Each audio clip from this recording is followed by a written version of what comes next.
Ainsi, pour de plus amples précisions, nous invitons les présidents de cette structure pour les mots des circonstances. Pendant qu'ils s'avancent, j'aimerais qu'on l'accueille avec des acclamations.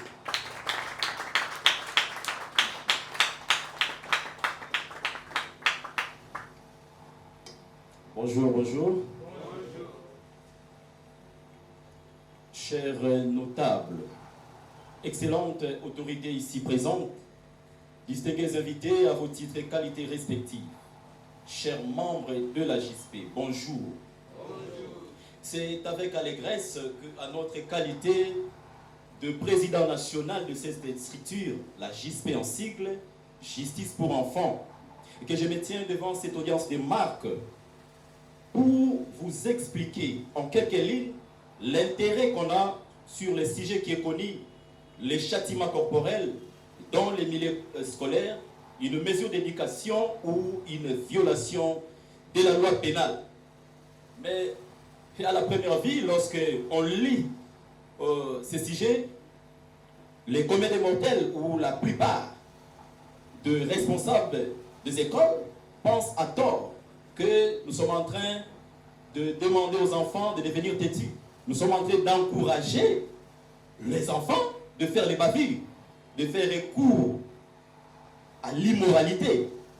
Mais bien au contraire, c'est juste pour renforcer votre autorité, mais en s'appuyant sur la loi.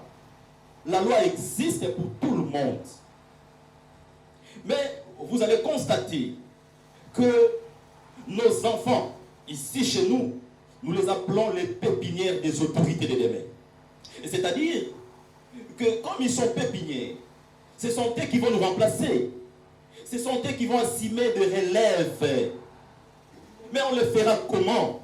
Comment avoir accès à une société équilibrée, moralement, avec toutes les valeurs? Mais c'est ici et maintenant que nous devons préparer la société de demain. Mais il se constate malheureusement la déviation dans les comportements des enfants. Lorsqu'ils se rendent à l'école, vous verrez, il y a certains enfants, certains élèves qui se permettent de s'introduire dans des salles de classe et avec des téléphones portables. Ils suivent des films pornographiques même pendant qu'on dispense l'enseignement. Ils font de manière délibérée des troubles, des dérangements. Ils se méconduisent. Mais où est la valeur de demain? Le pépinière des autorités de demain. C'est dangereux. La société risque d'être conduite dans le chaos.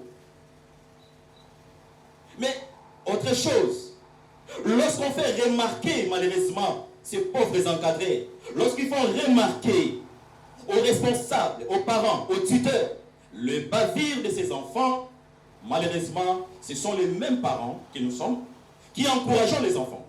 Parfois, en présence de ces mêmes éducateurs, une façon de dénigrer les éducateurs. Ce qui n'est pas bon. Mais vous verrez, il y a une problématique. Voici même la question, la problématique, c'est à quel niveau? Lorsqu'on fait recours maintenant à notre sujet, le châtiment corporel dans les milieux scolaires. Mais on se rend compte que la sanction doit exister. Parce que le rôle de la sanction, c'est l'amendement, c'est la correction. Cette sanction qui a existé doit demeurer. Mais le problème, c'est à quel niveau? Le problème, il s'agit de quelle sanction? Pour quel fait? Est-ce qu'il faut sanctionner pour faire plaisir? Est-ce qu'il faut sanctionner, comme on voit dans d'autres écoles, pour que les enfants portent seulement les sacs de ciment? Oui. Mais l'objectif de la sanction, c'est quoi? N'est-ce pas l'amendement?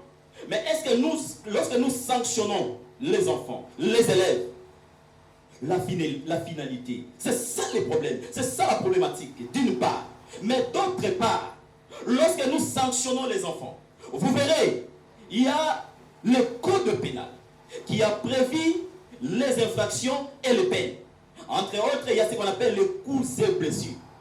Mais parfois, malheureusement, il y a certains éducateurs qui font recours aux coups coups et blessures qui touchent, vous suivez tous les réseaux sociaux, il y a des enfants qui sont tabassés en plein cours. C'est vrai, nous sommes pour les châtiments, nous sommes pour la correction, mais il s'agit de quelle correction et pour quelle finalité? C'est ça le problème. C'est ça le grand souci. Mais maintenant, lorsqu'il se fait que les enseignants font recours au châtiment corporel qui malheureusement est à la disposition de l'article 46 du Code pénal.